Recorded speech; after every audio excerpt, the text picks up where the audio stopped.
Hello students, मैं विशाल गुप्ता आपका teacher. इस वीडियो में मैं आपको क्लास 11 सब्जेक्ट माइक्रो इकोनॉमिक्स का जो चैप्टर नंबर 5 हमारा चल रहा है थ्योरी ऑफ डिमांड, उसको कंटिन्यू कराने जा रहा हूं। स्टूडेंट्स, इस वीडियो में हम डिस्कस करेंगे कि डिमांड फंक्शन क्या होता है, या दूसरा इसका जो नाम दिया जा सकता है वो क्या, डिटर्मिनेंट्स ऑफ डिमांड, मतलब वो फैक्टर्स कौन से हैं जो डिमांड को प्रभावित करते हैं। ठीक है जी, तो स्टार्ट करते हैं। Demand function shows the relationship between demand for a commodity and its various determinants। ठीक है, डिमांड फंक्शन रिलेशनशिप शो करता है क्वांटिटी से के साथ वेरियस डिटर्मिनेंट्स का, कि किस तरीके से वेरियस डिटर्मिनेंट्स के चेंज होने से, डिफरेंट फैक्टर्स के चेंज होने से डिमांड प्रभावित होती है। It shows how demand for a commodity is related to say own price of the commodity or income of the consumer or other variants। और other variants कौन से हैं उसका मैंने नीचे एक डिटेल बनाई है, वो मैं आपको अच्छी तरह समझाता हूँ। देखिए, जो डिमांड है आपको पता है दो तरीके से अंडरस्टैंड की जा सकती है। एक है इंडिविजुअल डिमांड, दूसरा है मार्केट डिमांड। तो इंडिविजुअल डिमांड कैसे करेंगे? It's a function of P x P R, comma है सभी के बीच में, वाई टी एंड ई। तो इसका मतलब क्या हुआ?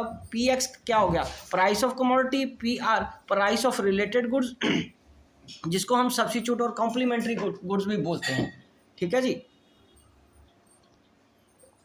और उसके बाद income of the consumer.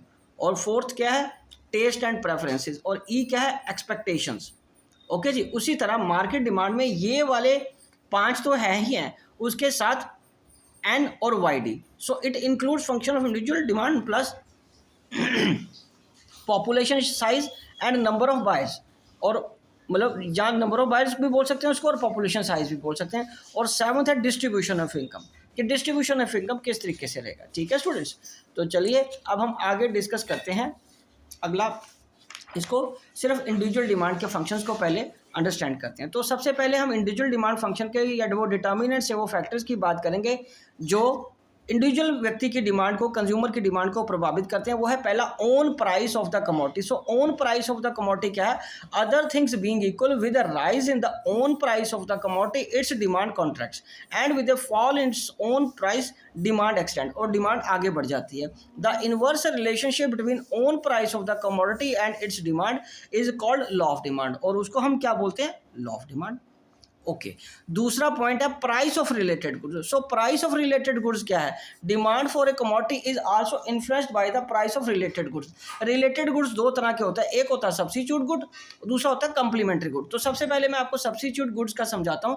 So these are the goods which can be substituted for each other, such as tea and coffee, ball pen or ink pen. In case of such goods, increase in the price of one causes increase in the demand for other, and और decrease in the price of one causes decrease in the demand of other. For example, ये मैं T ले रहा हूँ, ये coffee ले रहा हूँ, ठीक है जी।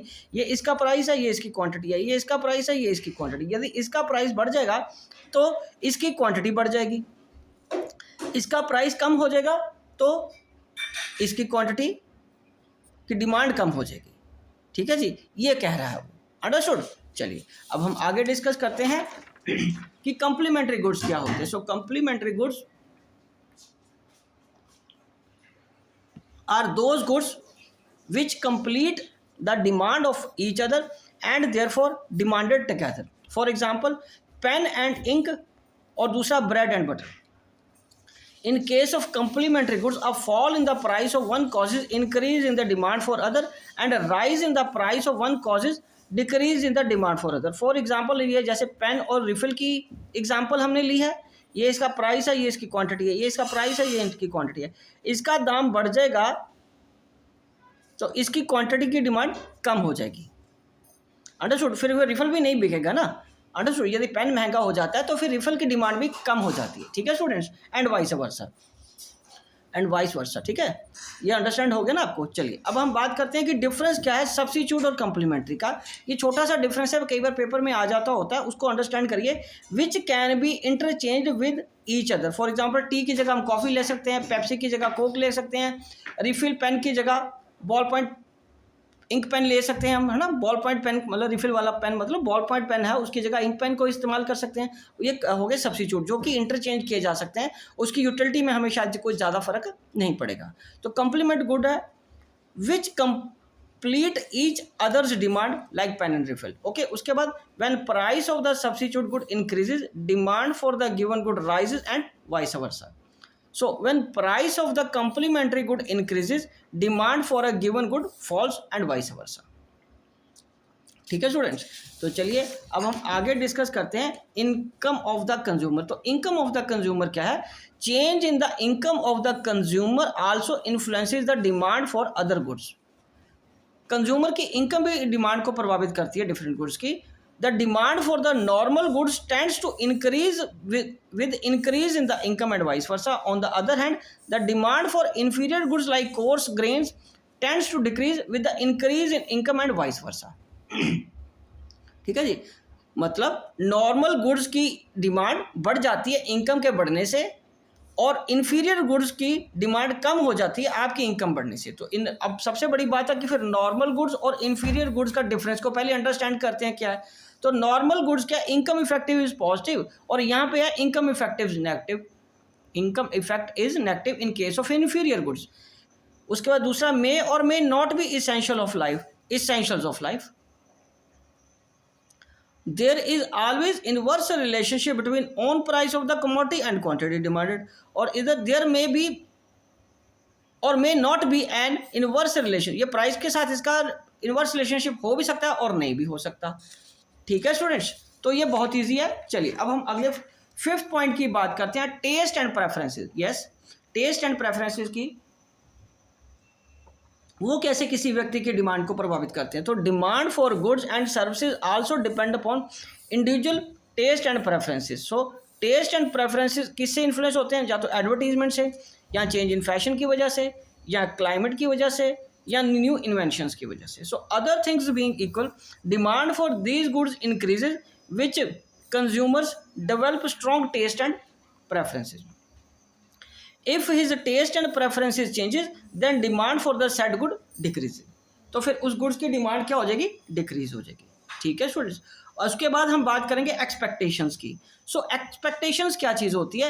If the consumer expects a significant change in the availability of the concerned commodity in the near future, he may decide to change his present demand for the commodity. Okay जी, उसको अगर लग रहा है कि आने वाले फ्यूचर में उसकी डिमांड, मतलब उस गुड की अवेलेबिलिटी कम या बढ़ सकती है, तो उसके हिसाब से भी अपनी डिमांड को बढ़ा या कम कर सकता है। पर्टिकुलरली क्या होता है कि if a consumer fears acute shortage in the quantity की डिमांड को फील कर रहा है कि वो उसके समय, आने वाले समय में इसकी शॉर्टेज हो जाएगी उस कमोडिटी की in near future, he may raise his present demand for the commodity at its existing price. ठीक है, तो उसकी डिमांड क्या हो जाएगी? फिर वो बढ़ा देता है, वो उसको ज़्यादा खरीदना शुरू कर देता है। ठीक है स्टूडेंट्स, ओके। तो अब हम बात करेंगे मार्केट डिमांड शेड्यूल की। तो मार्केट डिमांड शेड्यूल क्या है? तो it includes all the functions of individual demand function वाले सारे उसमें शामिल हैं।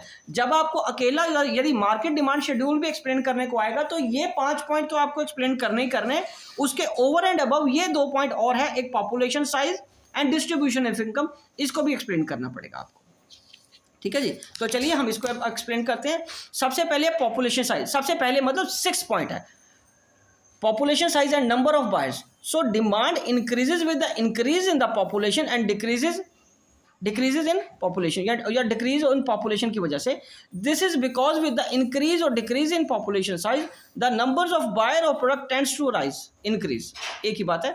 Composition of population also affect demand। If composition of population changes, for example female की पॉपुलेशन बढ़ रही है तो डिमांड उन गुड्स की भी बढ़ रही है जो वुमेन से रिलेटेड है। फॉर एग्जांपल उनके कॉस्मेटिक्स का सामान, उनके, ठीक है जी, उनके हैंडबैग्स, उनके कैरी बैग्स, तो उस तरीके के सामान भी ज़्यादा बिकने शुरू हो जाते हैं जिस तरीके की पॉपुलेशन होती है।